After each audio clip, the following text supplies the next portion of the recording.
evening, wonderful people, great Biafrans, wherever you are on the face of this very planet. We welcome you to another edition of Radio Biafra live transmission on this very day, the 13th day of the second month of the year 2020, the eve of the internment of my parents.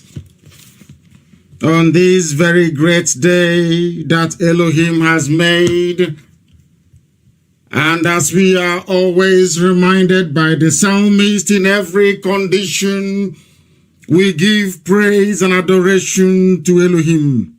Therefore, I say good morning, good afternoon, good evening, and good night to some of you. Because unlike any other platform, this very Radio Biafra is listened to across the entire 24 time zones on this very planet. Wherever there are Biafrans, this very moment, be it their morning, their afternoon, or their evening, they are all congregating and listening to Radio Biafra for this very gospel of restoration of the kingdom of heaven upon the face of the earth. For those who are undiscerning, for those who are blind in spirit, you will not understand what this very effort in this time, in this very age, portends for the promise that Elohim has made to his children. For when you pray, let thy will be done on this very earth as it is in heaven, you are talking about Biafra. You are talking about the restoration of the kingdom of heaven upon the face of the earth, the very center of the universe, the very beginning of the existence of mankind on this very planet. And that is Biafra. We know, not just do we believe, we know that this very effort we are making is ordained by heaven itself. That is why the coming of Biafra is not only inescapable, but it is a certainty. It is the reality of our time. My name is Nnamdi Kanu. I am the leader of the indigenous people of Biafra, and by the very special grace of the Most High Elohim, a servant of the wonderful people of Biafra, wherever you are, I welcome you. And as I do so, I would also ask you to welcome all those who are around you. Very, very important, very, very critical, and you must do so. Our enemies will try. Our enemies will try to dislodge us, but they can never ever prevail. They can never ever succeed. For the work we are doing is divine. The work we are doing is absolutely paramount. It is essential, and that is what we are here to do. I must accomplish it. They have come again this very evening. They are tampering with our feed. They are making things impossible for us. They are making things very, very difficult for us this very evening, as they have always done. But they can never, ever prevail. They can never, ever succeed. There is no way that darkness can prevail over light, and that is why we are going to win, and win we shall. Our program this evening, our enemies are doing all they can to interrupt it, but they cannot succeed. They can never ever succeed. We are winning, and that is what we have been brought here to do. To win this very effort, to make sure that Biafra is restored in our time, What we are doing is exceptional. What we are doing is the work that heaven asked us to do. Before we proceed, we must pray, as it is usual for us, as it is customary for us. We are experiencing the usual frustration in terms of our streaming on social media, but I am comforted by the fact that the whole of Biafra land is listening, that humanity is listening, especially those of them who are gathered in and around my compound this very evening in Biafra land, with the time now standing at approximately, I need to get you the time. The time today is, because these people are messing up, it's 12 minutes past the hour of 7 p.m. in the blessed land of Biafra. They are seriously disturbing our transmission, but we are going to prevail as we have always done in the past and shall also do tonight. We are going to pray. We are going to pray to Elohim in heaven, unto whom every honor, every glory, every adoration, and every adulation must always belong. We pray this very evening, our Creator, our Maker, Elohim Adonai El Shaddai, the Lord of our lords and the kings of our king, indivisible, indivisible. He that created all that was made, but nothing created him. How majestic is your name above all the earth and the heavens. You have set your glory in the heavens, and through the praise of your children, you have established a stronghold against all your enemies, to silence the foe and the avenger. When we consider your heavens and your handiwork, the moon and the stars and the infinitum of space, all these you have set in place. What is mankind? What is man on this very earth, that you are mindful of them? Human beings, that you care for them. But you care about Biafra because you made us in your image.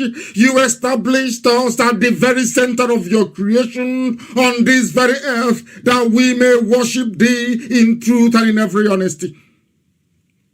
You have made us a little lower than the angels, and you have crowned this very noble family with glory and with honor. You have made us successful wherever we have been. You have subdued our enemies and put them under our feet. That is why the more they persecute us, the more they suffer. That is why the more they come after us, the more pauperized they become, the more poverty-stricken they become. You have given us everything.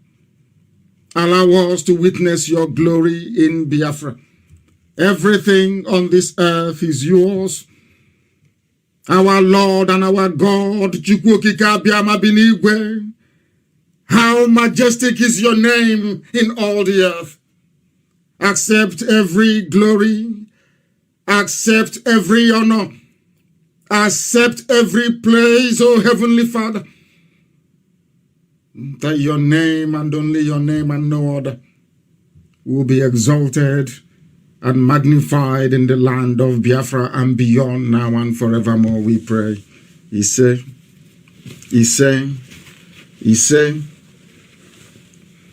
our work is not done until Biafra is restored. That is why this evening this gospel must be preached. There are those who delight in misrepresenting and misinterpreting everything that we say. But I will commence the broadcast this very evening by quoting a very particularly poignant part of the scripture. And it is from the first book of Samuel, chapter 15, verse 33, and this is what Samuel said. As your sword has killed the sons of many mothers, now your mother will be childless amongst women. And Samuel cut Agag to pieces before the Lord at Gilgal.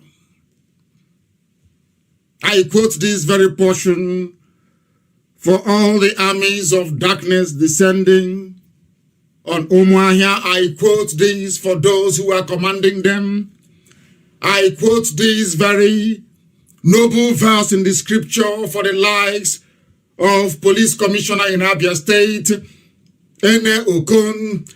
I quote it for all those who are hard at hearing. I quote it for those who maybe tomorrow afternoon or evening will write about a fictitious clash, those who shy away from the truth, those who find solace in falsehood and lies, for them to know that the army of darkness, the zoo army and the police, they are the ones seeking for trouble. They are the ones provoking us into a violent reaction.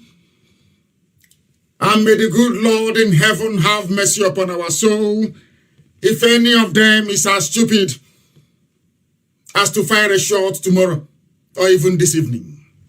We are a very peaceful movement.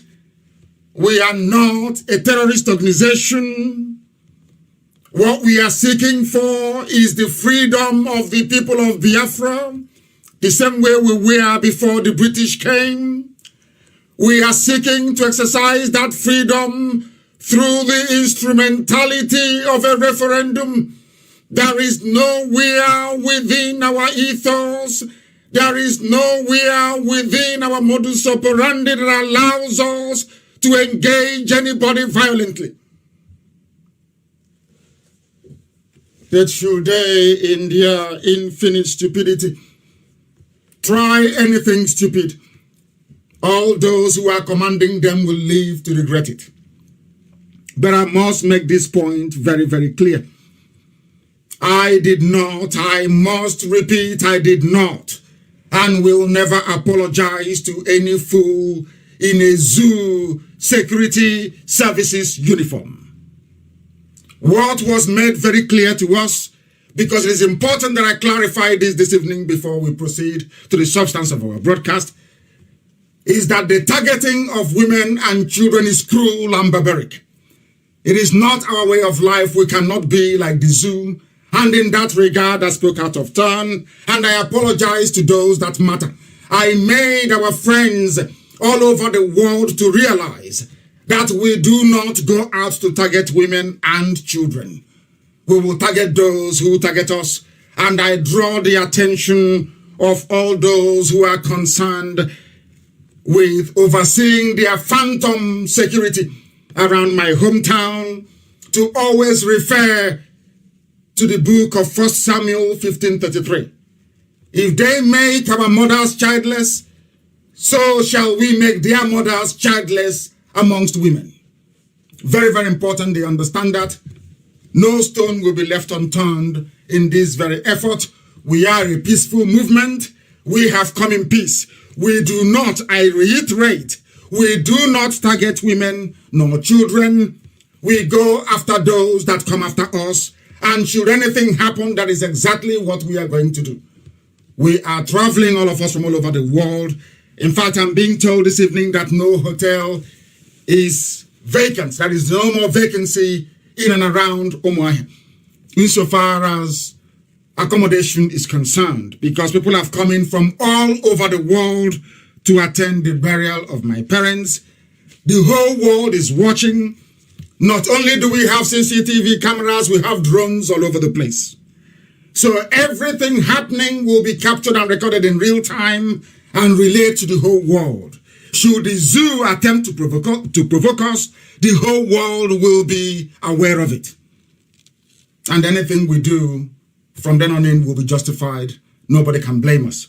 We have gone to this very extraordinary length in order to preempt the editorial and the headline of most corrupt newspaper establishments in Nigeria, because they always say there is a clash between the police and IPOB.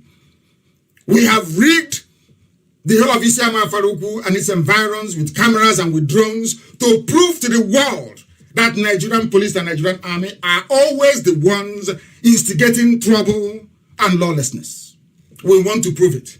That is why we have those cameras, and I'm advising anybody that knows the Commissioner of Police in Abia to return the 2 cameras they stole earlier today.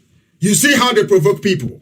They come to your house, a personal property, and they try to steal your property without court approval and for no reason.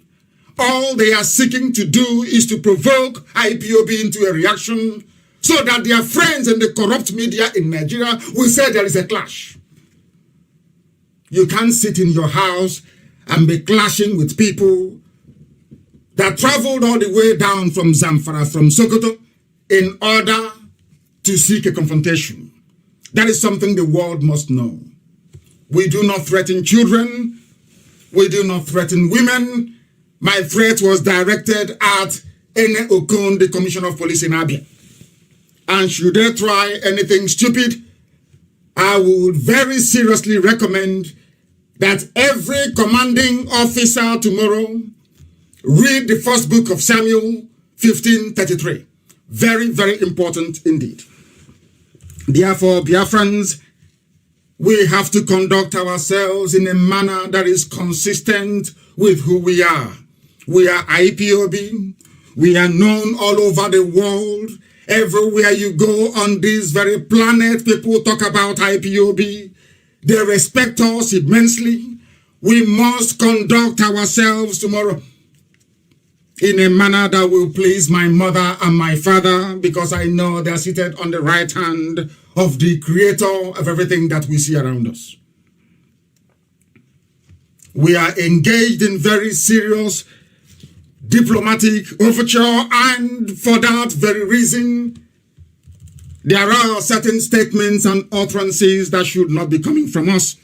And that was why I apologized unreservedly.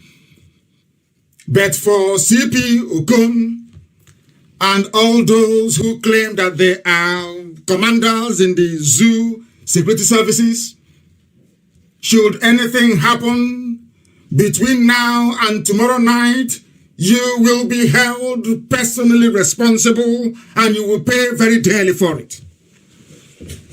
We must proceed, and I do hope that that has clarified a lot for very many people.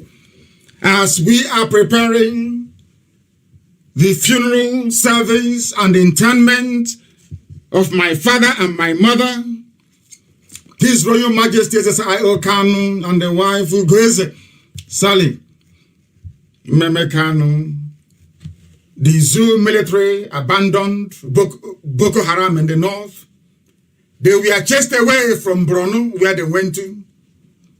And in keeping with the stupidity of the damnable Zoological Republic, they have flooded them down to Abia State, where there is a funeral. I want people to understand the magnitude of the stupidity of your average Nigerian.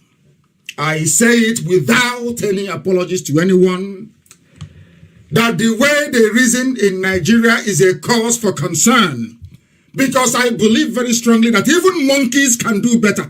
Chimpanzees can do better. I would not imagine that any chimpanzee, be the leader of the group or the herd, will abandon the defense of that very family that is heading to go and start speaking or looking for quarrel somewhere when his family is being diminished on a daily basis by rivals.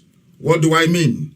It is the height of incomprehensible idiocy that Nigerians allow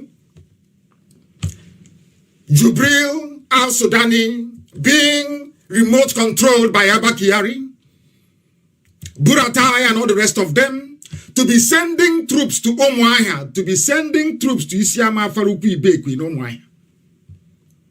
When Boko Haram is busy chasing them all over the north, to the extent that people were booing Jubril when he traveled to Borno, Some of you say he's Buhari, but I feel sorry for you, of course. So you are black, you cannot reason very well. You are blind, you cannot see. He is Jubril. And I will continue to refer to him as Jubril al-Sudani because that is who he is. Some of you are frightful, some of you are cowardly, some of you are truth averse. You do not know the truth, even if it were to smack you in the face. Because of your cowardice and your lily-livered nature, you cannot see a spade and call it a spade. Jubril traveled to Borno. They told them, oh, this is Buhari. And they were booing him. Because of the state of insecurity everywhere in Nigeria, breakdown of law and order everywhere, kidnapping, banditry, murder, everything you can think of as a form of violent vice is happening in the zoo called Nigeria. But their concern, their primary concern is to move troops to Abia State. That tells you how foolish and how stupid they are. It tells us also one thing, that they cannot survive without us. They are doing what they are doing because of oil and gas. They do not know how to create employment. Graduates are unemployed. Crime is rampant everywhere. Arewako North, they produce the largest population of poor people in the whole of the Southern Hemisphere. They do not go to school.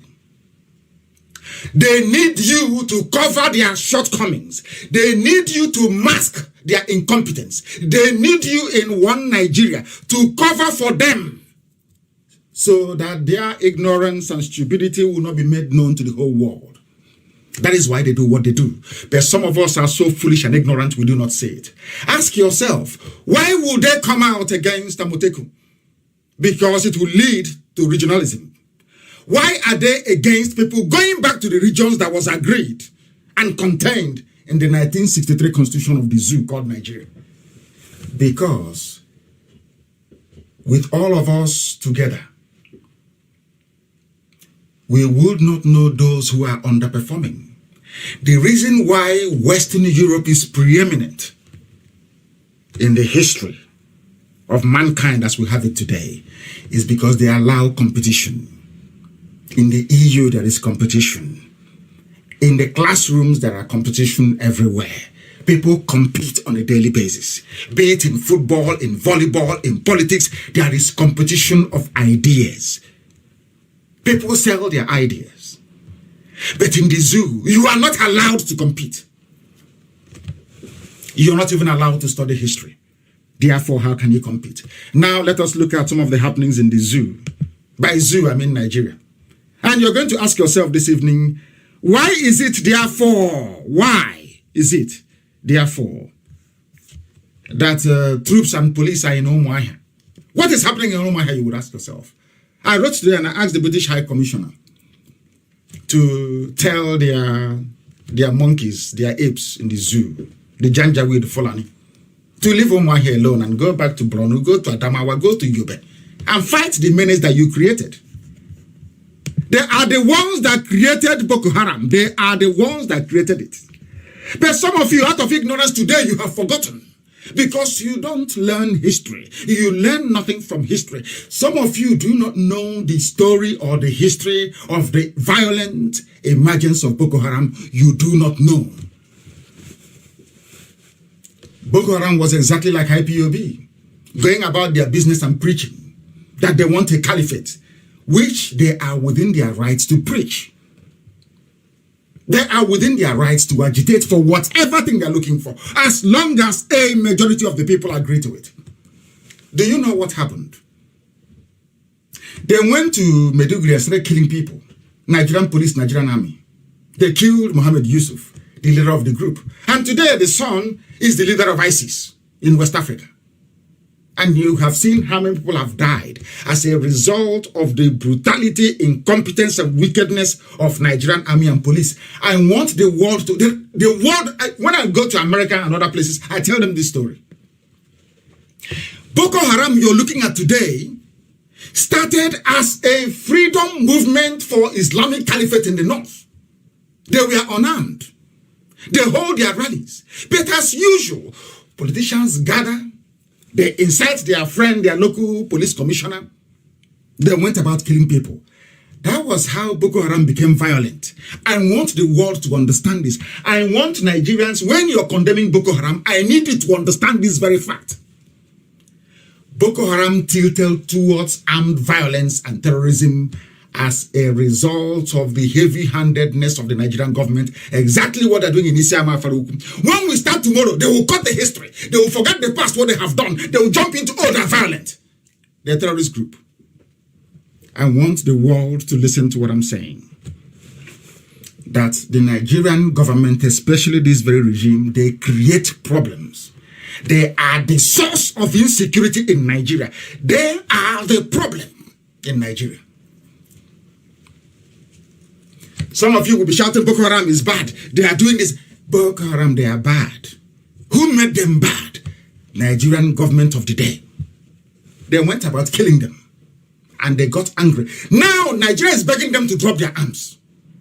Willing to pay whatever they ask for in order to get them to calm down.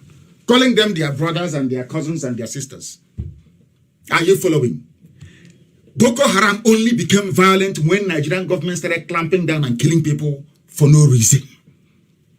But some of you today, you blame Boko Haram for everything. None of you ever, until today, I have never read where people said, Nigerian problem, the Boko Haram menace in Nigeria and terrorism was caused by Nigerian police. This same Nigerian police, they have come again. And nobody's warning them. They are now posing, running around with AK-47 around my house, posing, and people are keeping quiet. When we respond tomorrow, the headline will be, IPOB is a terrorist group. All those Yoruba newspaper editors, all those Bini, and some of them are Biafrans, of course. All those newspaper editors, I suggest you remain conscious of history when writing about what we are doing as a freedom fighting movement, agitating peacefully for the restoration of Biafra. All of you have now kept quiet. Your army and your police are patrolling. Tomorrow when we respond disproportionately, of course we will, if they try anything stupid. Remember that I told you that we were in our villages, in our towns, minding our own business, burying our dead, which they, of course, contributed to their deaths, of course, because my parents will be alive today, if not for what Buratai and his men did in my house on the 14th of September of 2017. All of you will forget all of that. I'm saying this to remind you that when we start, you will forget all the things that you have done. You will come to beg, to negotiate, but then it will be too late.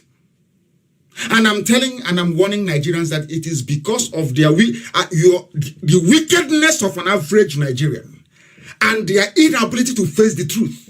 The truth of the matter is that Boko Haram was peaceful until Nigerian security forces started killing them. That is the fact. They did what Nigerian government has been doing to them, to pick up arms and bombs, and they started killing people. Why are they killing people? Because the population kept quiet as injustice upon injustice is being brought upon that very group. Today all of you are crying. Boko Haram is coming and you're running away.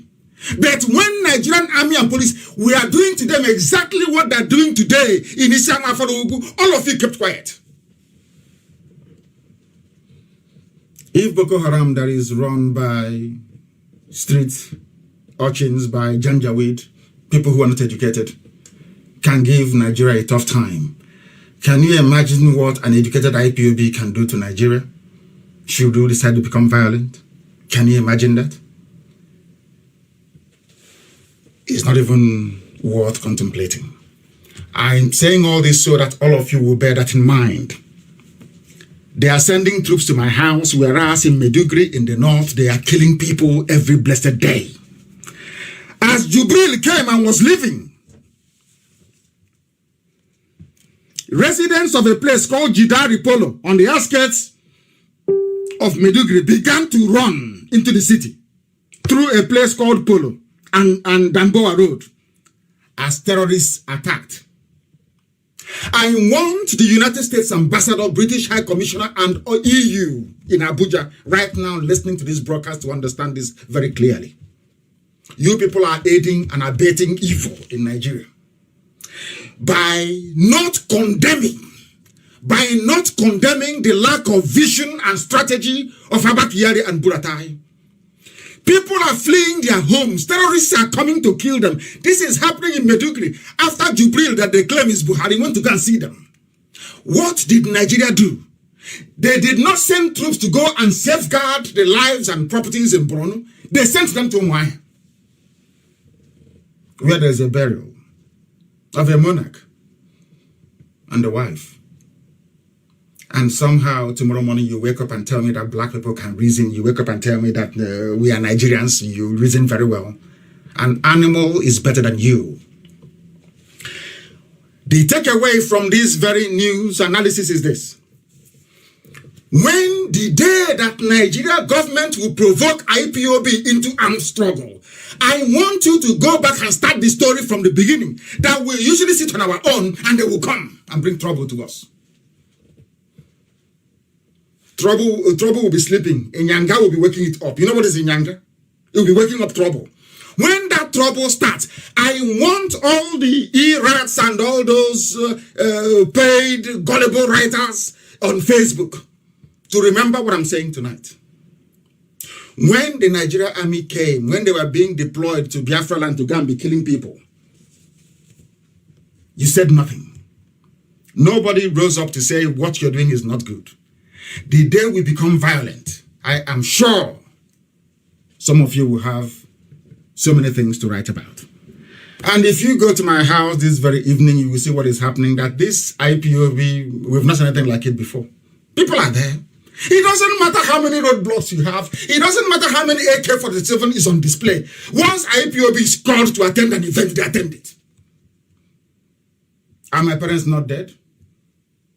Those of us who have been marked to die in this very struggle will die. The living will go on and Biafra will come. Even if it's just one person, one man, one woman left on this earth, Biafra will come. What you're doing is just wasting your time and delaying what is in essence the inevitable. That's what I'm going. People, there were sporadic shootings and houses being set ablaze. Oh my goodness. A leader of a vigilante group. His name is Bulama Jidari. Told Premium Times and another Arewa newspaper in the north. We are under attack. And soldiers were nowhere to be found. But those soldiers, they know Maya. They're in Afaruku. So you'll be wondering what is happening in Afaruku. There is a funeral service, a burial ceremony going on of the traditional ruler of the people and the wife. And that is why the army is there and the police. The answer is yes, yeah. There is no other reason. Welcome to Nigeria. Welcome to the largest British zoo in Africa. That's how they reason. Like wild beasts. They shoot somebody dead tonight or tomorrow, and we start. They will abandon everything the police and the army have done. No, they will say no, it's IPOB. There was a clash. How can you clash with a police officer when you're in your kitchen cooking okasi soup? Army will come there to shoot at you, and the newspapers in Lagos and Abuja will say there was a clash in your own bedroom. They went to my lawyer's house, but it's the job for my attorney. They went to his house to be killing people. People said, oh, there was a clash. There's a clash.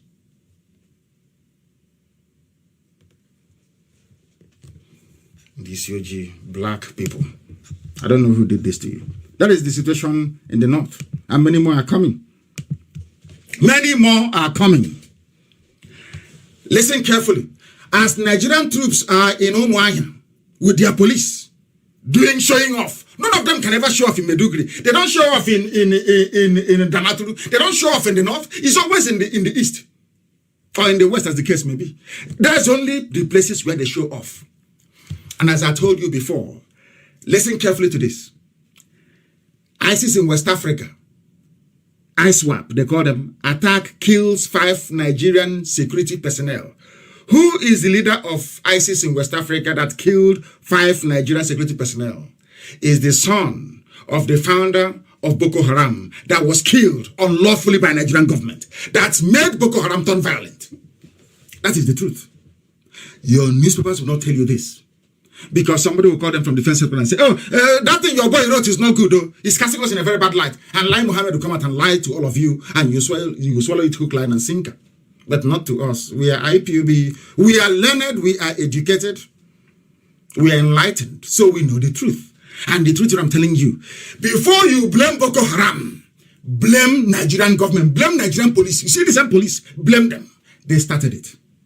Not Boko Haram. It was Nigerian police that started the killing of the followers of Yusuf Muhammad. Today, listen carefully, today the son is ISIS chairman.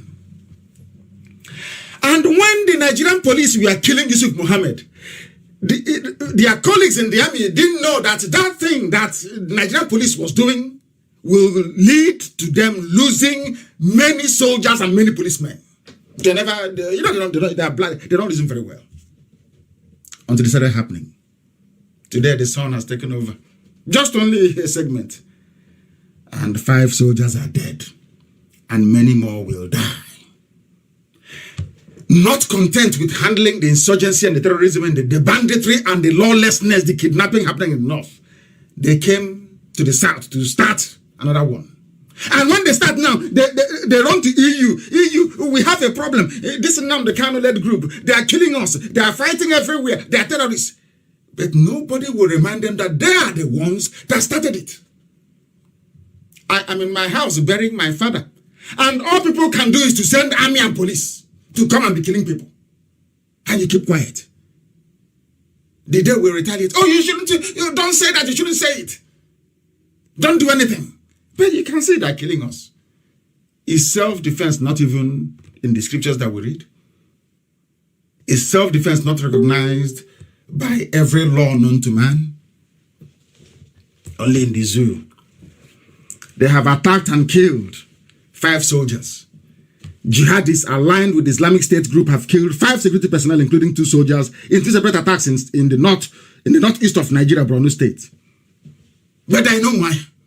Those who should be subduing terrorists, I know why. Looking for who to kill in a burial ceremony. Can you believe that?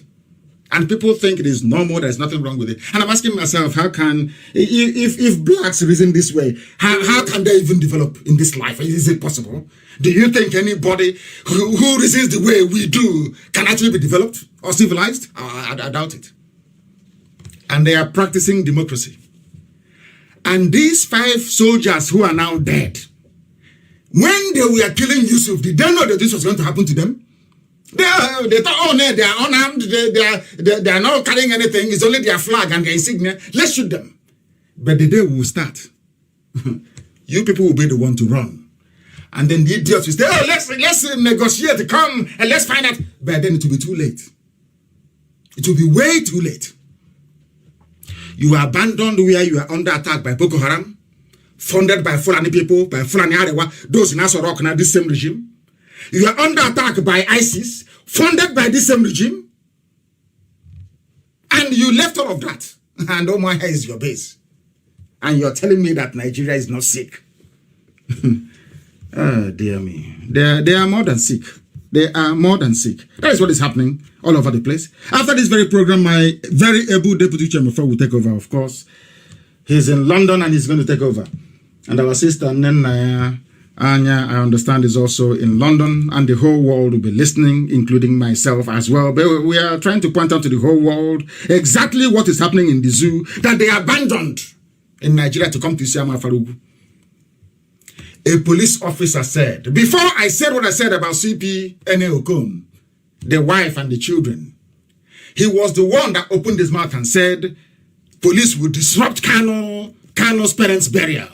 If IPOB flag or insignia is seen, it is not an IPOB flag. It is a Biafran flag.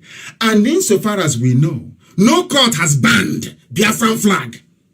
No court. And I don't don't understand where these people get their reasoning from. How can you ban a nation that is older than Britain? How is that possible?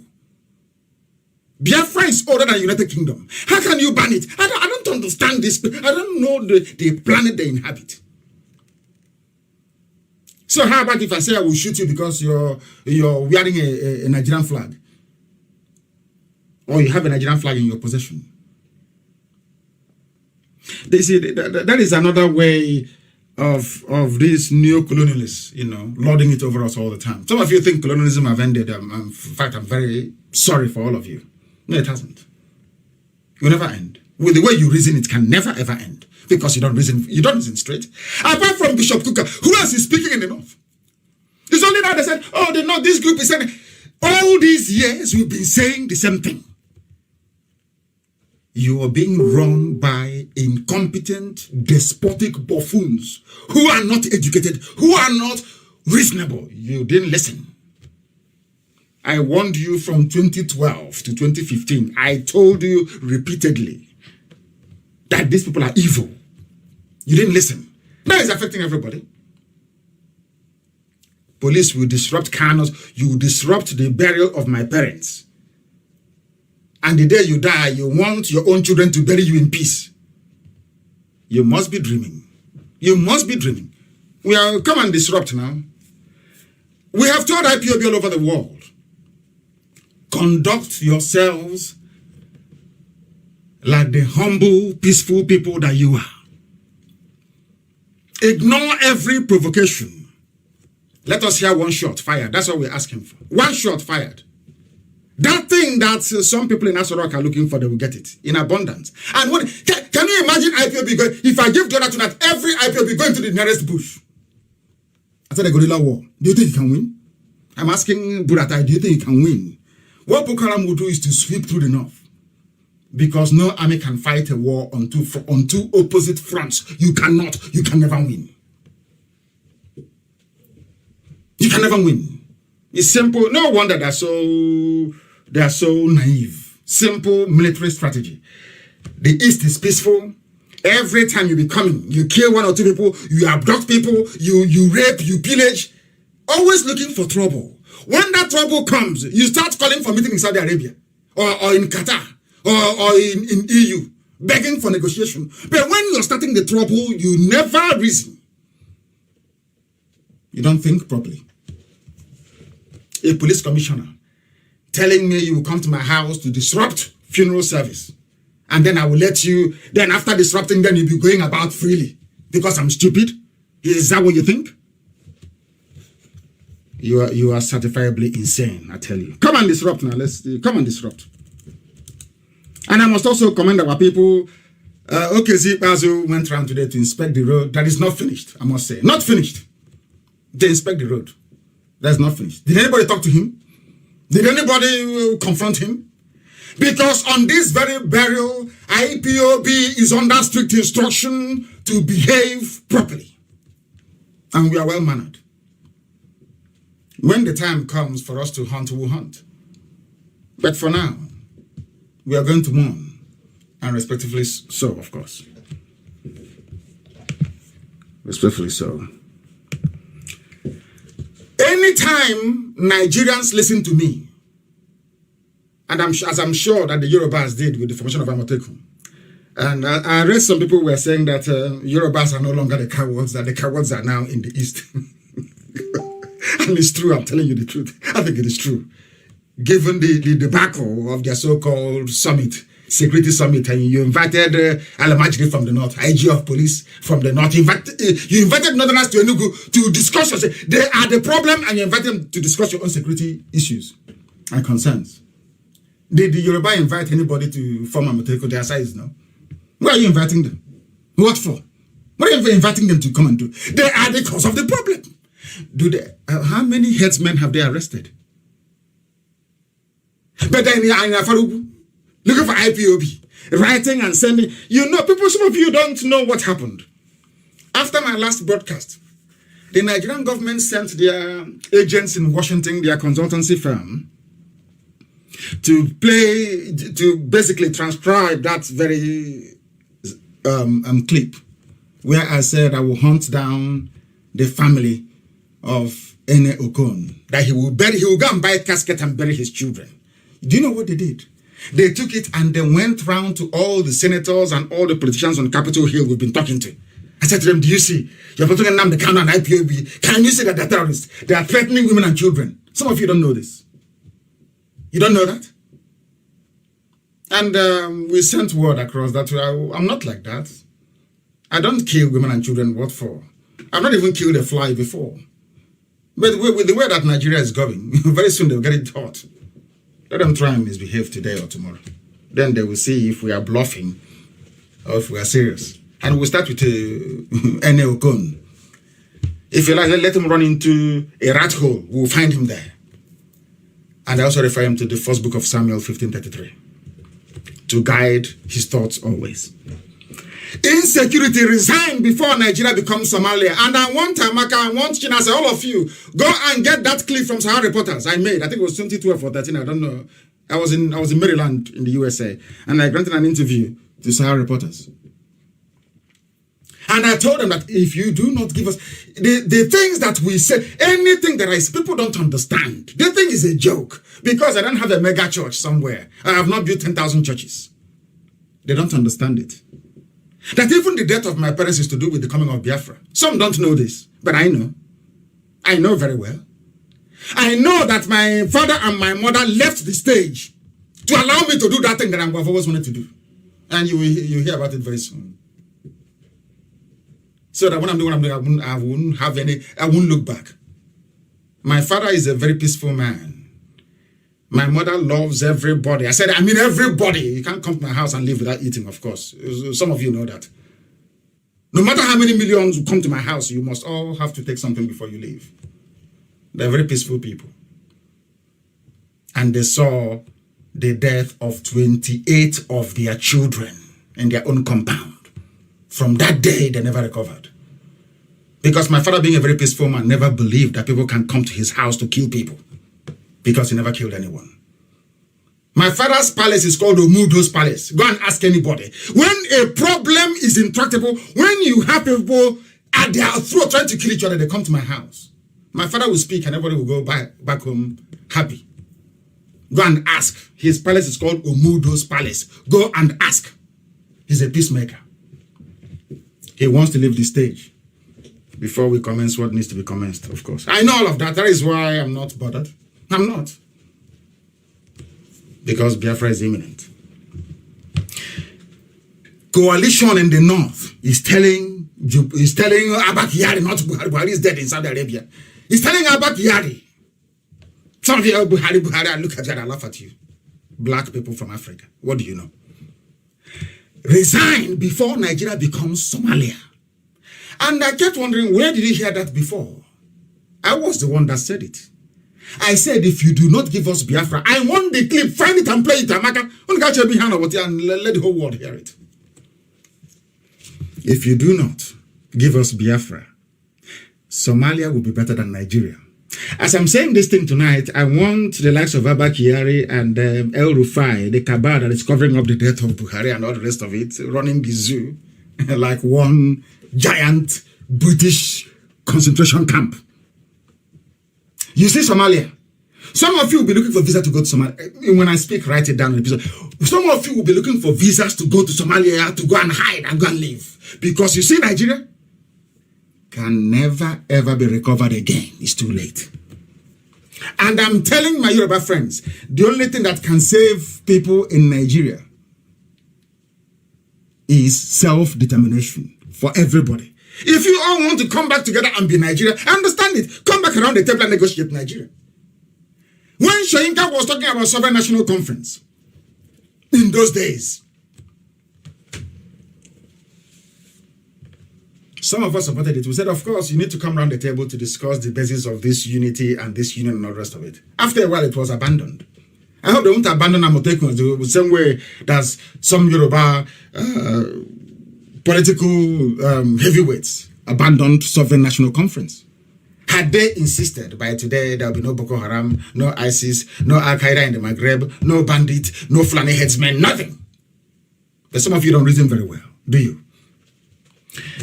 resign before Nigeria becomes Somalia, the same thing that I told them. Today, Somalia is better than Nigeria.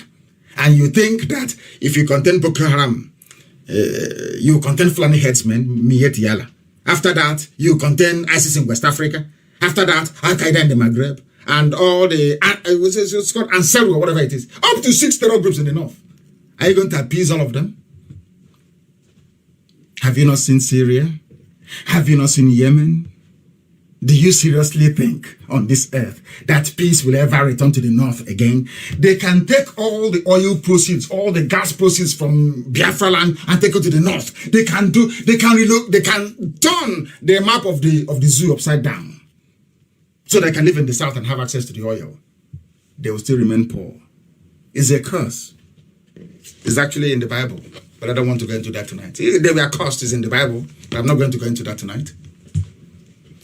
The more you are in one Nigeria, the more you are destroying your destiny and that of your children and those yet to be born. Some of you are realizing it now. It doesn't matter what you do. Forget about your fancy grammar. Forget all the nonsense. I've been to America. This is all rubbish. Nonsense. Nigeria can never, ever recover from where it is today. Armed insurgency have come to stay. I feel sorry for the Hausa people. One of them wrote earlier today. I fight for justice everywhere. Even for Boko Haram, I fight for justice. I said it before. Wherever I go to, before I start making any speech to important audience about Boko Haram, the first thing I tell them is that Nigeria is the cause of Boko Haram insurgency and terrorism. Nigeria they are the ones to be held responsible for it. They started it. It was Nigeria that started killing people before Boko Haram retaliated. Some of you don't know this, but we are telling you. Insecurity, Nigeria, Somalia will be better than Nigeria. Well, why wouldn't it be better than Nigeria? Why would it not be better? A land of hypocrites, where the Supreme Court think they have the power to decide electoral outcomes. Instead of ordering a rerun of the election, let the whole world know who won. No, they won't. They're in Abuja, deciding who wins and who doesn't win. Can you believe such rubbish? I'm not a fan of APC and can never be, God forbid. Look at Bayelsa. The same thing. They just come. The only thing they are trying, what is important to them is Imo State, the heart of Biafra. That very APC, that heart, that is what they want. Not any other place. That's why they did what they did in Bayelsa is to allow Hope Uzodinma to remain in Owerri. They didn't do it because they want to uphold justice. Of course not. It's so that Uzodinma can remain in Owerri. They will say, "Oh, PDP, how can you complain? Can't you see? Didn't we give you Bayelsa? You know how zoo animals, Nigerians, you know how the way they reason. Oh, don't complain now. Shebi no get Bayelsa. I don't know the rubbish they speak in their useless pidgin English. That turns my stomach.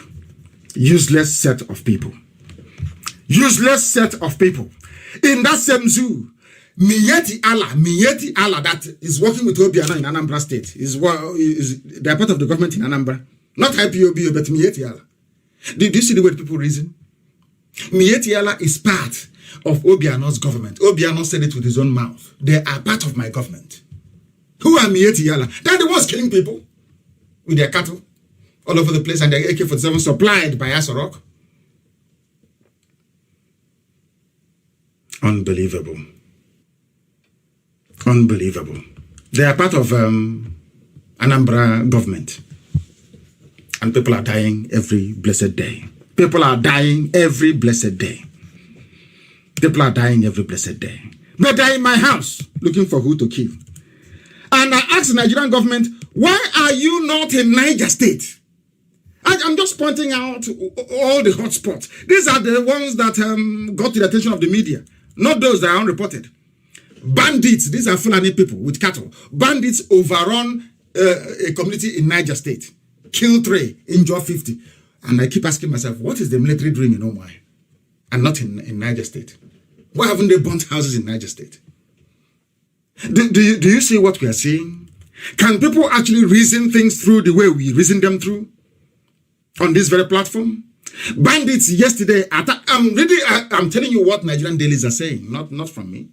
Bandits yesterday attacked another Niger State community is in a place called Grumana. Is it Grumana? Oh my goodness. Grunama or Grumana in Shiroro local government area. They left 3 people dead. But the police and the army are in my house. But people are dying all over the place. And it's part of their security, their show of force. You won't go and show force where people are being killed. You're in Islam for the showing force. And your average, typical, very stupid Nigerian will never say, I don't know. I can't speak against the Holy Spirit. Because our stupidity is truly frightening, I must tell you. It is frightening, to say the least. In Niger State, things are happening. People are dying every blessed day. Nothing is happening. And what is it that the army are doing? According to BBC reports, which of course we have sent to all diplomats around the world, they specialize in torture. Torturing people, that's what they do. They never can fight any war on their own. They've never won any war on their own. Some of you can hear them. It was Ali Ndume, isn't it? The former speaker, begging America to come in. But when your soldiers are killing innocent people who are unarmed, all of you are jumping up and down, our boys are doing well. But anytime they come against people who are equally armed, you start calling America. You run to Egypt for help. You go to Ethiopia seeking for assistance. You go to multilateral force. You ask Chad, Niger and community to help you. The only place where you see Nigerian army running around gleefully and very happily is when they confront local market women and they start killing them. When you meet unarmed protesters like the Shia protesters and start massacring them, that is when you see them. Nigerian army, we are great. The integrity of Nigeria, we must keep Nigeria as one. Put them against an equally armed opponent. They start calling, is it Abdulaziz Ratisi to come and help them. They start running all over the place. Help us, let's form multinational force. But civilians, no, you don't need multinational cooperation. You just go and you shoot. And as they are shooting, Britain, who is the colonial master, the creator of the zoo, Nigeria, will not call them to order. Never will they call them to order. To say what you're doing is not good. What you're doing in Isiama Faruku is not good. Get away from there. They are burying somebody. If you hear there is something going on, then you can intervene. Don't go there. But will they listen? They won't listen. They won't listen. And Britain won't even say anything anyway, to start with. They won't say anything. They're part and parcel of the same empire of wickedness and evil. They're asking Jubilee to resign. Miyetti Yala killed 23 people. In Plateau State, we know this. Prince Charles couldn't come to Plateau State anymore. Prince Charles, who is the heir apparent to the throne of the House of Windsor, couldn't come to Jos anymore because of the killings. Who killed people in Jos? Miyetti Allah. Who are they? They are legitimate stakeholders in Nigeria. That's what the presidency said. But they're terrorists. And IPOB that never killed anybody, only agitating for referendum. They are terrorists. And some of you are clapping for yourselves, or should I say clapping for your ignorance. And still in the north, because I want to let the world understand how foolish and stupid a Nigerian is. I want the whole world to understand how stupid your average Nigerian is. I want the world to understand how daft and hopeless Nigerians are. That is why I'm doing this very program this evening. They say I insult them, but I tell you the truth. It's not an insult. I'm just telling you the fact, the way it is. I don't even know why some of us exchange words with Nigerians, because some of them are so hopeless, they are unsalvageable. I'm telling you. In Kaduna, listen to this carefully. I'm not talking about the priests they have massacred in Kaduna, all the killings going on in the north against Christian Hausa populations. Bandits, they burnt 10 members of the same family to death in Kaduna. I'm not talking about the beheadings of the Catholic priests going on, no. They rounded up 10 members of a family and burnt them to death in Kaduna. Burnt them to death. This is from a Zoo newspaper. No fewer than 10 members of a family were burnt to death by bandits who invaded Bakali village in Fatika district, Giwa local government area of Kaduna State. The bandits who invaded the community on Tuesday at about 4 p.m. locked up members of the same family, set the house ablaze, and burnt all occupants of the building to death. And you ask, where is the army? Where is the police that should be guarding this very village? That should be guarding this Bakali village in Fatika district, Giwalo government area of Kaduna State. They are in the village called Isiama Farugu. You know why? What are they doing there? Is there any war? No, there's no war going on. They are about to lower 2 coffins into the grave. That is all. And the army is there, police is there. Yes. Who are those that are guarding this Fatika district, this very village, this Bakali village? Nobody. Bandits are the ones reigning supreme there. Army and police are in Omai. And you want me to have respect for a Nigerian? You want me to say that Nigeria is a respectable country? Of course not. You are a product of British colonial experiment. You are nothing. You are nobody. As a Nigerian, you are lower than a pig. A swine is better than you because you cannot reason. The bandits invaded the village, burnt 10 people from the same family to death. No army, no police, because they've been deployed to Biafra land to come and police a funeral service, to come and police those who have come to mourn. They are dead. Can you believe that? That is Nigeria for you in the 21st century. I told you before that Nigeria never wins any war. They have never fought a war before. A man called Ali Ndume is advocating for foreign mercenaries to come and fight Boko Haram. Where is your army? Where is Buratai, 4-star general? When I told you before, for you to be a general in Nigerian army, all you need to do is to kill a few civilians. Or invade the Isiama Farugu, come and kill people where they are gathered, you become a general. When it comes to fighting fellow armed criminals like themselves, they now start looking for foreign mercenaries. They start asking Britain for help. You know that the reason why they have not defeated Boko Haram is because Britain cannot enforce any blockade. You know, Britain loves to punish people they feel who stood up to them. You can't, there's no air, land, and sea blockade for Boko Haram. Therefore, Britain cannot help them. Britain can't help. Ndume advocates for engaging foreign mercenaries to finish Boko Haram. How about Buratai, 4-star general? How about that general who is in Omaya now, with riding in a jeep with one red plate number with 1 star on it? He's a general. You want to go and pay white people to come and fight your battles for you, and you have an army. We are proud of our boys. But when it comes to engaging people who are equally armed, you start looking for foreign mercenaries. Shame on all of you, Ali Ndume included. That's the type of country you run. As they say in Igbo adage, people misplace priorities. You don't know where you don't know if you're to fight insurgency or to come and fight people who are agitating for a common referendum. Ordinary referendum. You are fighting those peacefully agitating for a referendum, and you allow terrorists and rapists to run riot in the north. You people will be affected. You don't know that God is miraculous. Is great. As you people are busy fooling yourselves around the north is being decimated all over the place. They are burning people alive. It doesn't give me any pleasure nor any joy. Of course not. No. But that is a celebration of your stupidity as a Nigerian and as a Nigerian soldier. You people should keep supporting evil, and evil will consume you. They came to fight us for 3 years with the help of the British, the Russians, and the Egyptians. What to me I call the Third World War. They thought they can kill us. They couldn't. They took all our money, took our properties, confiscated them, thought they are punishing us. Today they have the highest level of poverty in the whole of Southern Hemisphere. There are more people in Kaduna. In fact, let me just, there's no basis for comparison. Do we beg? The answer is no. We don't beg on the street. They're still begging till tomorrow morning. Elementary is still everywhere.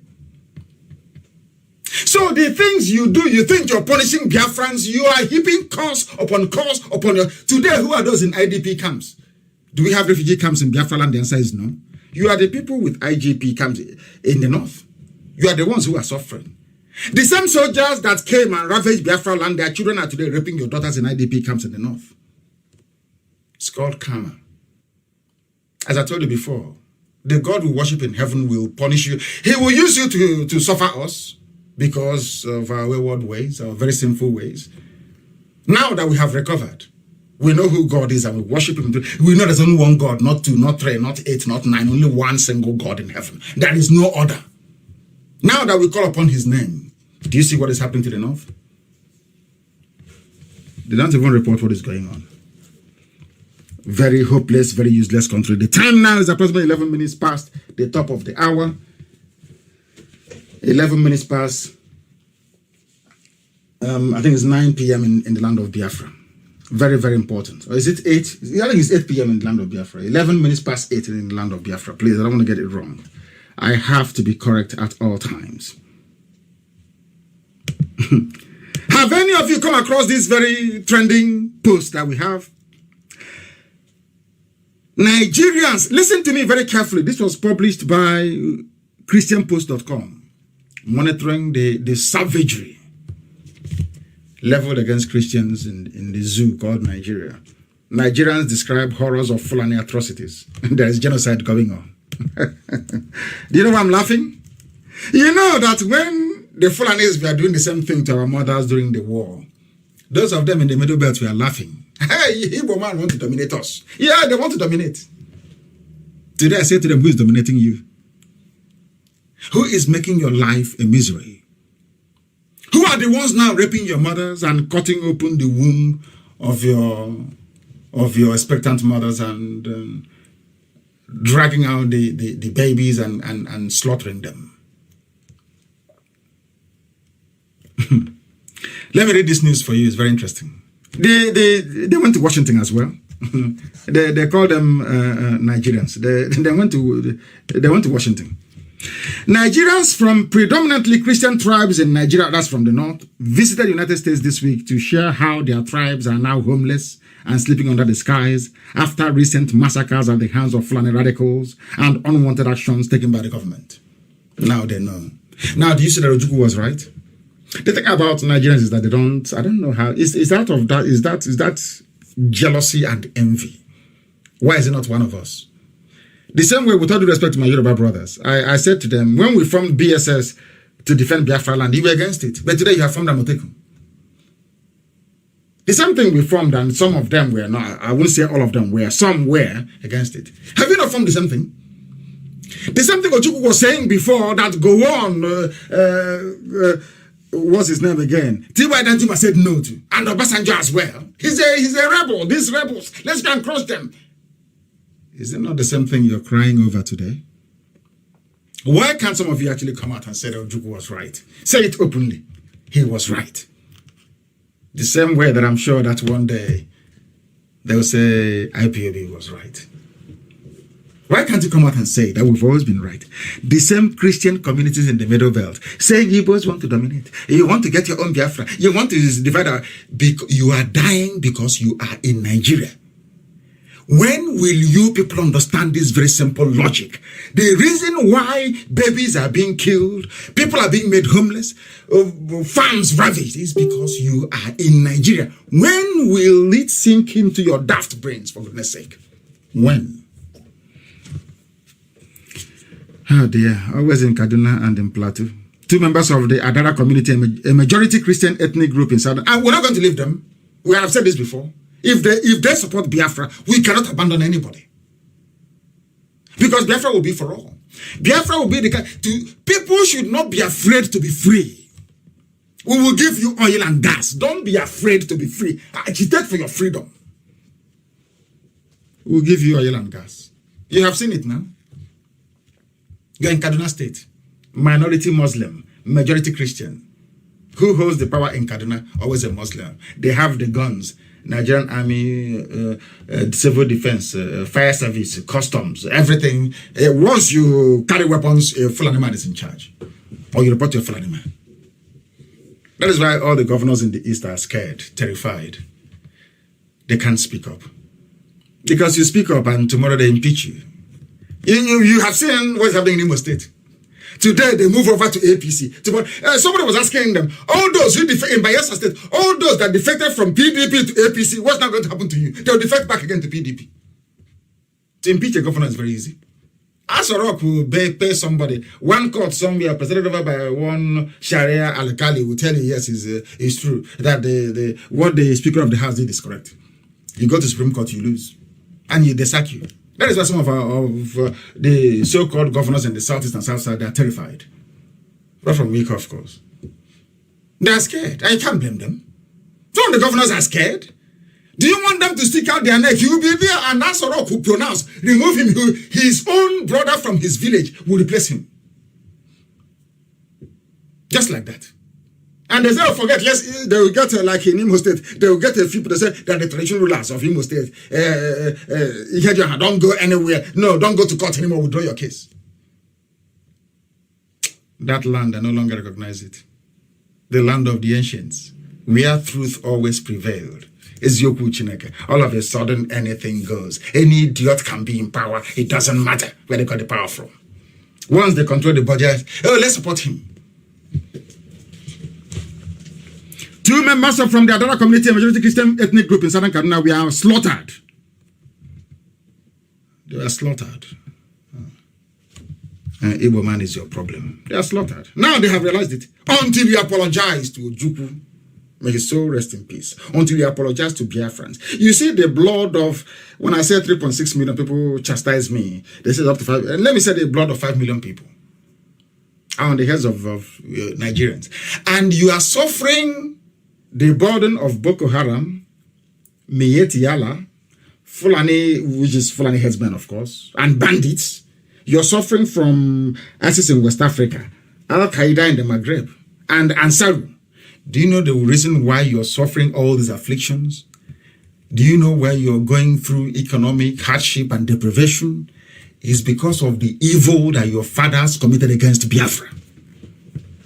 And you keep clamping down on IPOB, and the terrorists will keep clamping down on you in the north. Continue. Keep supporting evil, and evil will come to you. Support evil, and evil will visit you morning, noon, and night. Look at Nigeria and learn, and realize that evil never, ever pays. It didn't pay before, it cannot pay now, and it will not pay in the future. What is your problem in Nigeria? They say Boko Haram. What is your problem? They say, oh, terrorists are ravaging us. You capture, listen very carefully. You capture a terrorist. After 2 weeks, you say he or she has been rehabilitated. And you know what they do? They draft them into the army. And America will keep giving more money. And that is why I think that this whole Boko Haram business is terrorism nonsense is actually a business between some people, maybe in the West, and some crooks like Buratai and Abakiari in Nigeria. It's a lucrative business. I do not understand why Europeans and Americans of all people, advanced, intelligent, will be supporting a regime that will be actively harvesting terrorists to serve in their army. Is that possible? Is that possible? How can you capture a terrorist? They have killed soldiers, your so-called soldiers who are now in Afaruku. And after the same terrorists that are busy killing people, you will go and recruit them into the same army the next day. And you're telling me that Nigerians are okay in the brain. Are you telling me that Nigeria, I don't know, should it actually exist? Should Nigeria exist as a country? Boko Haram is killing us. Federal government is releasing the ones we have captured. Soldiers are crying. No, camp more in Afaruku. As they slaughter you in the north, camp more in Afaruku. But they are monkeys. What do they know? You capture a terrorist. You release. No, you don't release. The next week that terrorist is now wearing army uniform. What do you expect? No training, nothing. They are singing army songs in Hausa language. I have nothing against Hausa language, of course. Hausa people, for that matter. They have taken ethnic jingoism to a new level. This present cabal, this regime in Asorok. And that is the end of Nigeria. You think Nigeria will recover from this? You are dreaming. 2023, so somebody will come from the south and bring peace and unity. You are dreaming. The bombing will intensify. Because those who are meant to be fighting them are not in the right frame of mind to fight insurgency. And they are former terrorists. So they'll take an order from an Igbo man, a Yoruba man, as the commander-in-chief. Okay, go to Damaturu, shoot that Adamu Abdullahi. And Brata will go and shoot Adamu Abdullahi. For a Christian president of Nigeria, you are dreaming. Your senses are not correct. That means you don't know what is happening in the zoo. The zoo is gone. Can never ever recover from the mess it is in right now. They're releasing them. And as others are fighting for their own security outfit, what are our dear beloved governors doing in the East? In South and the Southeast, what are they doing? Of course, capital nothing.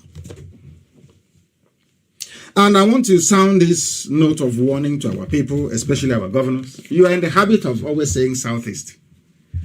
Always answering this name that the North give to you. And I find it astonishing. Fulani only exist in Sokoto. They're spread all over the place. Sokoto they took from Hausa people. Go there, of course. But when they want to do something, they say, oh, we are forming a Fulani vigilante. I've never heard of people saying, oh, we are forming a Bagi vigilante, or Hausa vigilante, or Bachama vigilante. They always say the North. And Yoruba will always say the West, of course. Yoruba is very lucky that they are very homogeneous around that western flank. But when it comes to the East, we always say Southeast, South, all this nonsense. But we are there, the North formed, Dambro Bashege, whatever they call it, their outfit, their security outfit. They call it the North. They didn't say Northeast, Northwest, North Central. No, they called it the North. But when they come down to you, you know all these things that we are, and therefore not to had during the war. You know, during the war, a lot of things happened. A lot of, is it Dambanza we are born amongst us with a questionable bloodline, like those in OYC, or is it IYC, Joint Youth Council, some of them. Questionable parentage. You are busy talking rubbish. South Security Group, Joland Nation, Igbo Group, Igbo Burigo. You are so daft, you're so foolish. In the North, they call it North. In the West.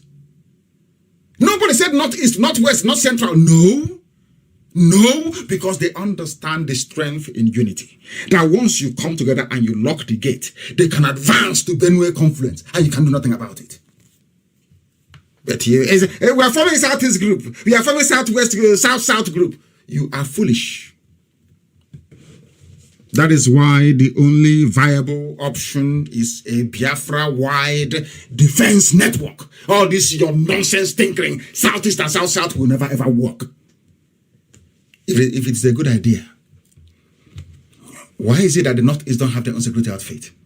Northwest or North Central? Why did they come together to form Northern security outfit? Why? Because you are so hungry. When they sprinkle those loose change and ask you to go and be a saboteur, go and derail the plan of your people, you run. In some instances, they may promise you a political office, or you kneel down in front of them to beg them for political office. They make caricature of you. In the end, you are as useless as those that went before you. All this nonsense of Southeast security is rubbish. Pure rubbish. South rubbish. We are going to have only one security outfit. Only one. Covering the whole of the former Biafran territory. Only one. Not two, not three, not four. You people cannot reason very well. Go to the North and ask them. Okay, Northeast, where is your own? And any day now we try to come together to have a Biafran-wide security outfit or relaunch it again. You see the North will start complaining. Oh, you're going into South. But the person, this Fulani person or Fulani brain behind the strategy of the North is not telling you that he's from the, Northwest. No, he'll say we are all from the North. But anytime I say we are all from the East, they will say, no, there's South there. But when you're saying you're from the North, do I complain about Northwest, Northeast, or North Central? That's how you know. Those that wish you well and those who don't, because our people cannot reason. They say Southeast, they called meeting of Imobi. I'm sure it was called by Nnamdi Kanu, the very highly respected elder statesman. Do you know they have not called Imobi meeting for the past 2 years? Despite all the killings, no. Modo was forced to call Imobi meeting. He called an Imobi meeting. When Yorubas were planning Amoteku, nobody knew about it. They did it in private and came out and announced it. This was, I'm going to Nikelek Resort. There's a security meeting. This one, I'm at government house. Do you know that the governors and the so-called Igbo leaders never sat in the same room to discuss any security strategy? The governors were discussing with their masters from the north. The so-called Igbo elders were busy discussing amongst themselves, walking away from meeting, walking back, walking out and walking in. Very typical, isn't it? Very typical of them. That's why they never get anything done. They don't know how to strategize. They don't know how to keep their mouth shut. They don't know how to do anything at all. Everything is in the open. I walked out and I walked back in again and I walked away and I walked. What happened? At the end of the day, nothing happened. They said Nigeria police with a Fulani commissioner is good for everybody. And that's the end of it. Typical, isn't it? When we go out now to safeguard our land, they start complaining. Who did you tell? Because if I tell you, in fact, as I'm talking to you, your other line is open to one Alhaji Damaturu in the north, overhearing our conversation. When I told you that you will pay, I read some people are now beginning to come to say, when I said you will pay for a very corrupt Ifulef leadership. Some of you thought I was joking. Are you not paying for it today? Go and have security now, let's see. Without IPOB. Go and form security now, let us see. If IPOB is not there, because the order has gone out. Nobody should join anything being formed by anybody or any group. It's a final order from me, and people will obey it. And nobody will attend to all those rubbish they're doing. Have you not seen what we're doing in Ebonyi? Are we not fighting in Ebonyi every blessed day? Or you're claiming you don't know? They call it a strategic partnership for effective community policing in the Southeast geopolitical zone. And I'm asking the IG that went there. This IG, is it Adamu or whatever he's called? He went to the summit. And I'm asking the IG, when they were forming Shege Damboroba group in the north, did you attend? Amoteku, did you attend Amoteku? Why must you come to Enugu to offer an impute? Who are you? Okay, I know, he's the IG. Oh, okay, no, Aman, oh, okay, no, long, do you understand what I'm saying? Is an Igbo. Please excuse me, I don't have to translate it. The rat, let me attempt it. The rat in the house, the homebound rat, told the outside rat in the farm that there is fish in Ngega. Can we have Ngega in English? You know where we dry fish, where our grandmothers used to dry fish in the kitchen. Above the stove. People gladly. I met the IG of police. We are discussing Southeast security. But IG of the police is Fulani. They are part of the problem. They have never arrested any Fulani man. Those raping our mothers and killing them, no. It's only IPOB, no more, and you run to my. And you're telling me that they are normal. Of course they are not. And can never ever be. Nothing came out of the meeting, oh. For once, Nwodo spoke well and said, no, we don't want any security outfit that the North or police will be in charge. He said no. For once, I agree with you. Because if it makes sense, I agree with you. Anybody who makes sense, I agree with you. They accuse me, oh, you only want it to be what IPOB initiative. Of course not. If you say something decent, I will agree. For once, Nwodo actually spoke well and said, no, we don't want any security outfit that will have an oversight from the police. No. For once. And I was saying hallelujah. And I was looking for the governors. They have signed their own memorandum of understanding with the police. They say, and they are not Igbo leaders, with all due respect. I know what some of them are passing through privately. But with all due respect, the governors are not the Igbo leaders. They are not. The only person that I think there is Mbazulika Mechi Amuchiazi, who's in Enugu. I can call an elder. I don't know, their names may have escaped me, and 3 or 4 other ones I may call an elder. The rest are not. These are the Igbo leaders. Mbazulika Mechi, Amuchiazi, and a few of them. And Madiebo, I'm very sorry, please. General Madiebo. These are the leaders that we have. Not the governors. The governors are political puppets of the North, understandably so. What these men say is, perhaps will carry a lot of weight. Not what the governors. Look at the governors. They left their people and they ran to the IG of police. As if to say, if I sit with all of you and ignore the IG of police, I'll lose my position. And most of them will, to be honest with you. They're trying to safeguard their position. You can understand that. But in the end, truth shall prevail. Truth shall prevail. Gunmen open. This is the news about Nigeria. Gunmen open fire on traders, killed 7 in the same Kaduna, 10 burnt. The other ones raped and killed. 7 killed in the same Kaduna. The same Christian enclave. The same people dying. The same people that said that Igbos are dominating them. The same people that were against Biafra. They never knew what Ojukwu was fighting for. The same way this generation, some of them do. I'm very glad that some do recognize what we are doing. We don't hate anybody. What we are doing is not out of hatred. God in heaven knows. No, not at all. Actually, it's out of love and kindness. To all of you who are so ignorant, you cannot see what is happening before your eyes. Another 7 killed in Kaduna is now a statistic. 3,500 killed last year. Just, but those people, they have mothers, they have fathers, or they have children. Somebody's going to miss them, somebody is going to mourn them. It doesn't touch you. You keep asking, the solution is not, God will give us a new president. No, because the system is so corrupt that whoever you put, even if you put Jesus Christ in Asorok, he cannot perform. I'm being very, very honest with you. Never, ever, ever can he, because the system is so horribly structured that anybody you put there is bound to be corrupt. These are the things you ought to know. These are the things you ought to understand. These are the things you ought to appreciate coming from us. Ojukwu said it, and now this very present generation is saying the same thing. We are saying the same thing. It never changes. That freedom is the key.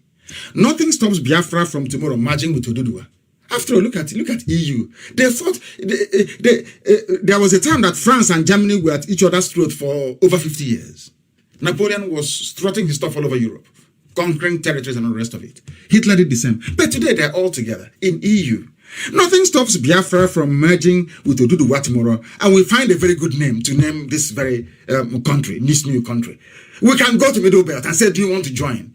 Sign up to these value systems and you join. Nothing stops the whole of West Africa from being one. I mean, absolutely nothing. But let us agree how it's going to be.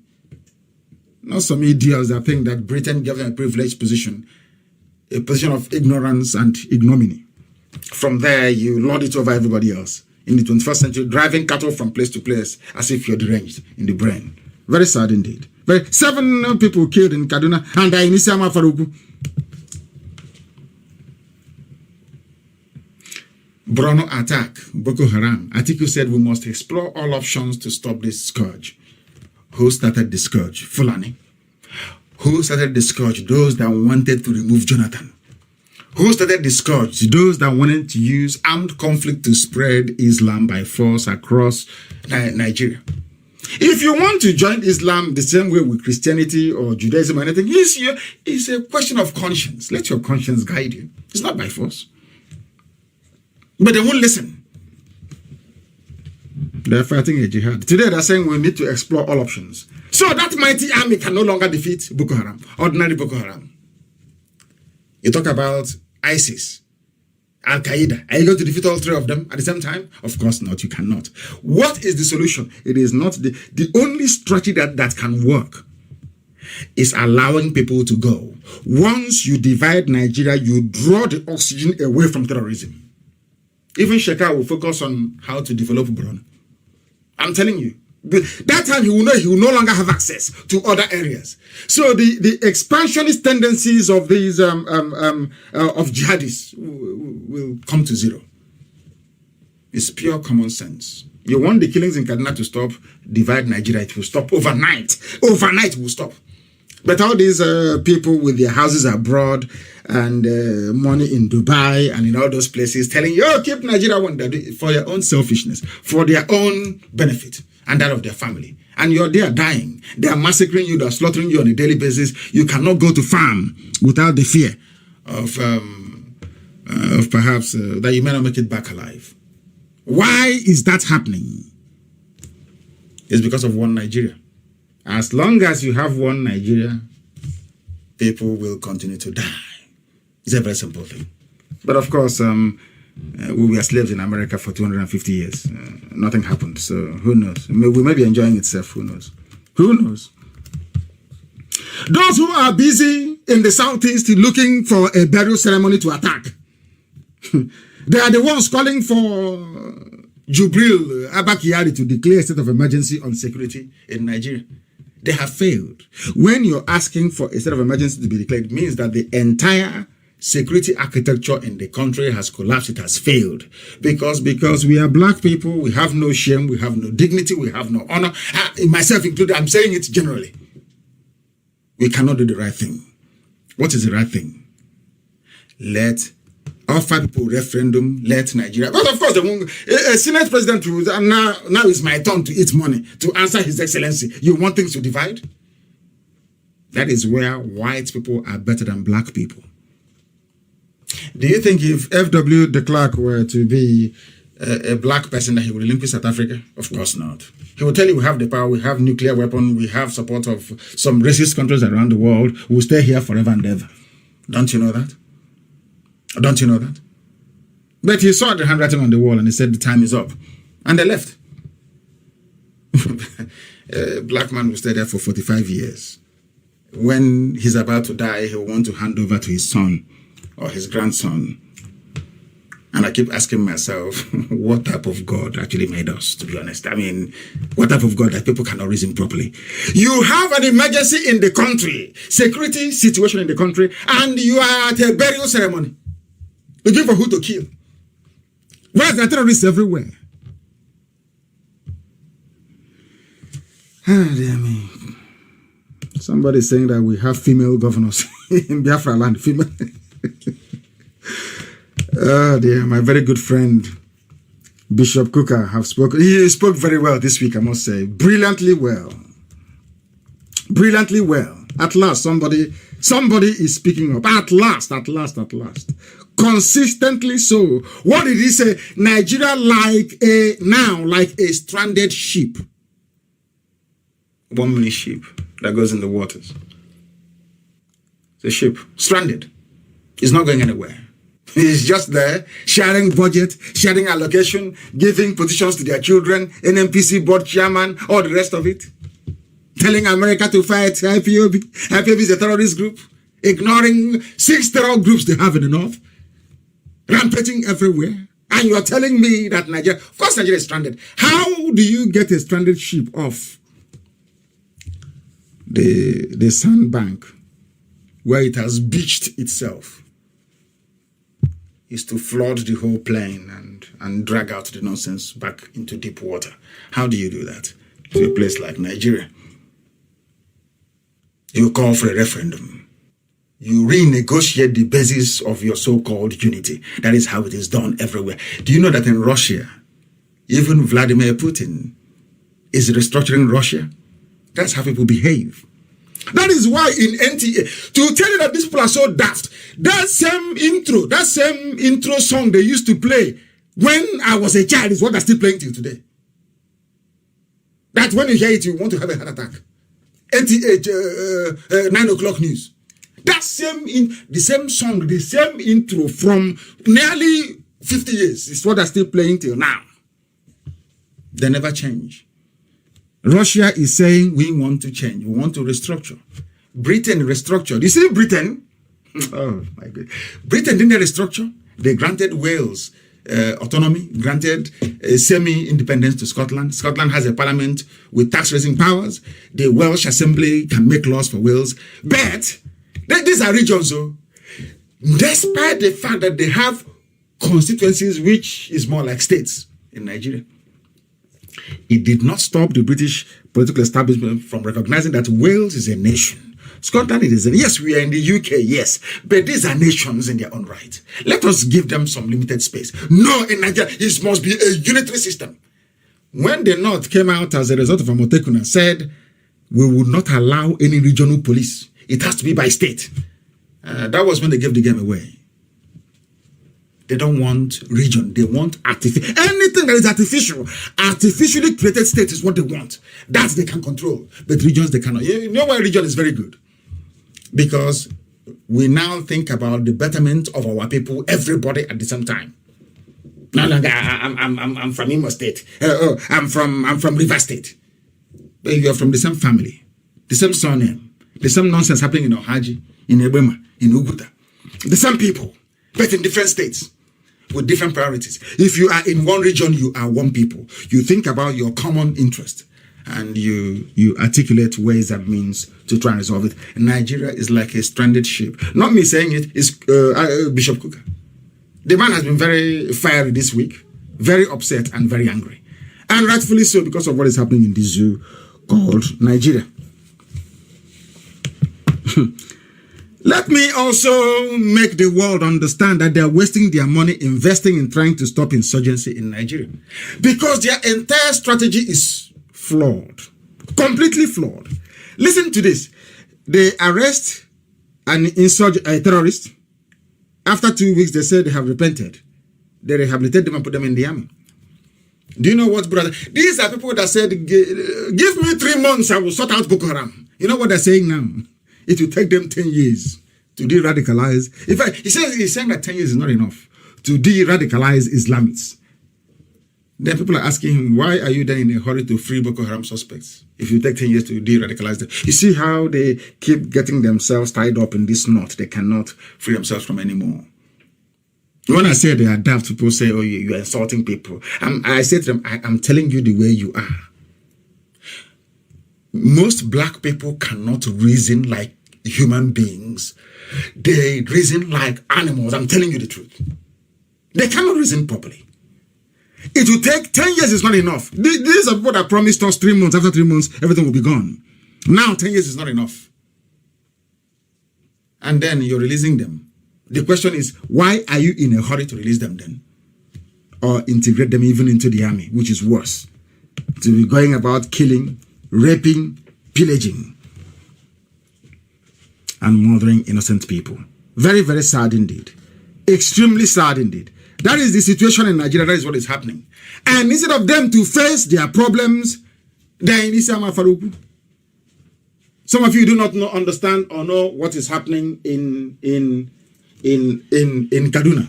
Some of you do not understand what is happening in Kaduna. Some of you don't know what's happening in Kaduna. What is happening in Kaduna is that a daughter recognized a police officer as one of those that killed the mother. It's happening in Nigeria. But they are in Isiama Faruku. They are in Isiama Faruku. Making life absolute misery for our people. Making life very, very difficult for our people. That is what you need to know. That is what you need to understand. That's what you need to understand. This is Radio Biafra. We are live and very direct. I will be handing over to my deputy, Uche Mefo, in a short while. I'll be handing over to him in a very short while for them to continue because they have a wakekeeping in London. But we must finish this very broadcast very, very speedily. We must speed through it. And I am sure this very evening that there is nothing untoward happening in and around Umuahia because we are prepared for them. Our drones have been tested and they seem to be working perfectly well. Tomorrow we unleash it so that even those that claim there's going to be a clash, they will see who started the clash first. They will see who started the clash first. Very, very important. At least the soldiers have gone on to protest, to complain about the release of Boko Haram terrorists. Now, at least they have done well to complain, to protest, to say, why are you releasing Boko Haram terrorists? And these same people will now go to USA and say, oh, give us more money, we are fighting terrorism. I don't know what American ambassador is doing in Abuja. Sometimes I ask myself, okay, what is the job of these ambassadors? Why can't they compare? What is there to be gained in preserving Nigeria? What is there to be gained? I keep asking this question. It is only corrupt forces, people who are evil, that is hell-bent on keeping Nigeria as one. Nigeria is not your name. You don't know the meaning of it. It was artificially created by a white man. You're a black man in Africa. You're not related to Lugard.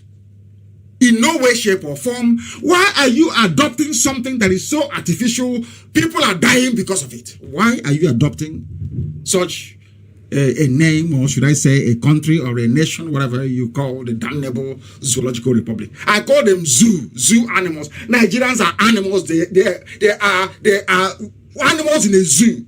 This time around in a British zoo, caged together by ignorance, deceit, and self-denial. This is your Senate president, Lawan. His name is Lawan. Do you know what he said? He said that regionalism won't take Nigeria anywhere. The same regions that worked before, that people were going to school, scholarships everywhere, development, all the industries, all the factories. Alo was competing with Michael Okpara to see who will grow the fastest economy. Yoruba economy were growing. Eastern economy was growing. Biafra economy was growing as well. Under Michael Okpara, all the industries you see in Iguacha, in Port Harcourt, was built by Dr. Michael Okpara. Our built in the West, and to an extent, let me tell you the truth. Ahmadu Bello also did spectacularly well in the North, under regions. Tell me if the scale of development and progress achieved between 1957 and 1967 has ever been matched by anybody, anywhere, except what Mbakwe did in Imo State. Tell me where it's been matched ever again. All the industries and factories that Ahmadu Bello brought to the North. Has anyone even attempted to get close to matching his record? Look at the fantastic work that Chief Obafemi Awolowo did in the West. Has anyone come close? Look at the miracle that Okpara wrought in the East. Has anyone ever come close? Apart from Mbakwe, of course, but only with Imo State. Imagine if Mbakwe had the whole of the East to develop, what would have happened today? Just imagine it. That is, now, Lawan is telling you that regionalism won't take Nigeria anywhere because they want to control your lives using state and local governments. These are the things you don't know. Because in states, you have no identity. After your state, the next thing is Nigeria. And what is Nigeria? Nigeria is nothing. But if you have your region, you will see patriotism come back to the people. I'm telling you, if Shekau can face up to the reality that he has only the North to kill and to deal with, he will change his mind. His mind will be changed. His mind will be changed.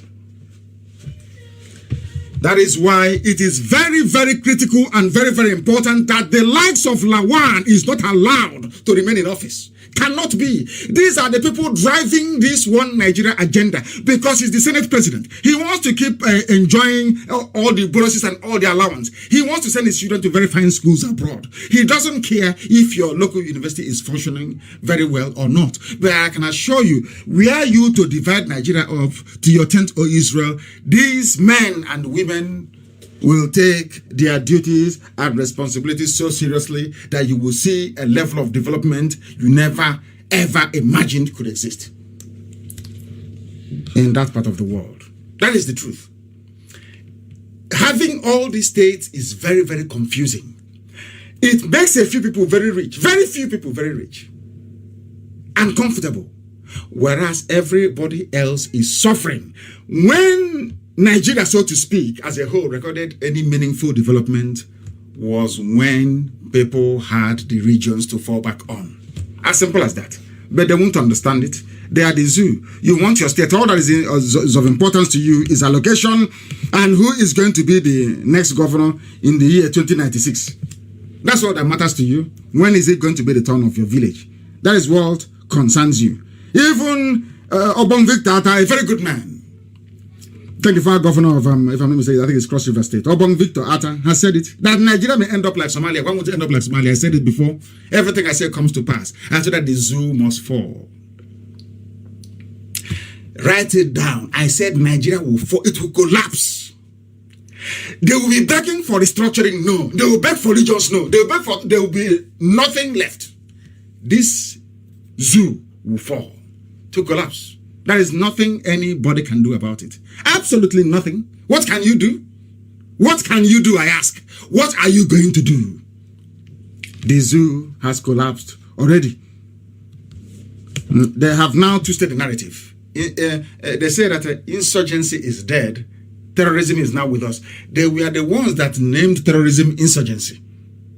They didn't want to call their brothers terrorists, so they called it insurgency, to look for a way to rehabilitate them, to give them loads and loads and loads of money, to justify what was happening, to try to excuse the barbarism and the mayhem. They called them insurgents or insurgency after the bombing of Madala. No more terrorists. The same thing they did to headsmen. Headsmen are not terrorists anymore. They are called bandits. One day they will revert back and call them terrorists again, as they're now doing with Boko Haram. We are no longer dealing with insurgency. We are dealing with terrorism. And next year it will be, we are no longer dealing with terrorism. We are dealing with insurgency. There is one thing they are not confused about. It is the road that leads to Isiama Faruku. In every other endeavor of life, they are confused. When it comes to locating Isiama Faruku, they are very good at it. But they cannot find the terrorists, can they? That is the zoo for you. And that is why I call them a zoo. The damnable zoological republic. Unreformable. That is nothing you can do. You cannot change it. I said this to people before, and they were perhaps doubting me. Have you seen the economic blueprint of Babangida before? Have you seen Babangida's economic blueprint in 1985? One of the very finest. I repeat, one of the finest economic blueprints ever. Did it succeed? The answer is no. Because of the damnable zoological republic. It will never ever succeed. That is how terrible they are. That is how horrible they are. We are the life of a cattle. Nama is more preferable to that of a human being. All they do is they lament and nothing happens. And when you do something, they come for you and they arrest you. I go back to the argument on regions again in order for people to understand this very news. Police went to Anambra State community and they arrested community elders. Can you imagine such rubbish? Are you telling me that when terrorism happens in the north, you go to the nearest village and you arrest all the emirs and all the elders in the village? The answer is no. But in the east and everything goes. Because every governor to your own tent to Israel, once you succeed in getting re-elected, courtesy of the patronage of the Fulani cabal, you are there. And they're messing about with your people. They came to our villages, they came to kill, and unfortunately 4 of them lost their lives and their cattle. And they went to the village, they arrested everybody. When Fulani people kill in the north, they go to the nearest place to arrest everybody. The answer is no. Why are they arresting you? Because of your governors, because of your so-called leaders. They have sold you down the river. You are worth nothing before the Fulani cabal. They can do whatever they like with you. That is why they know why. Because the Efulefus are in charge. That is what happens. And I know one of their commentators was today also lamenting about the Efulefu mentality and culture that pervades the entire political spectrum in the East. And I warned them that I cannot come out and begin to castigate people who are innocent. I'm not insane. Anything I tell you, over time, you will come to my position. Over time, you will realize that what I'm telling you is correct. That this same IPOB will never change. We educate and we enlighten for the betterment of everybody. Not just for our own. We told you that they can never agree. Now they are in Anambra arresting our elders. They are in Umuahia encircling the entire village over burial ceremony. But the north is left open to be ravaged by terrorists. And people are going about their normal business as if nothing is happening. That is what makes you black. That is what makes you unreasonable. That's what makes you an animal. That is why you are unwieldy in your way of reasoning. And that is why Africa is not developed. I tell you the truth. And this truth must be spoken. This truth must be said. This is live Radio Biafra presentation. Very shortly, as I said, we shall be handing over to Uche Mefo to continue this very program this very evening. And I'm sure they'll be able to open their lines as well. But I'm going to end this program with this very piece of news item. Very, very important. Very, very important. Somebody wrote this piece, not me, not IPOB. Activist, or not an IPOB miscreant. You know, we are miscreants. I'm the number one miscreant. Myself, I'm the number one miscreant. Not a miscreant, no, not at all. It was written by somebody who was lamenting, who was complaining.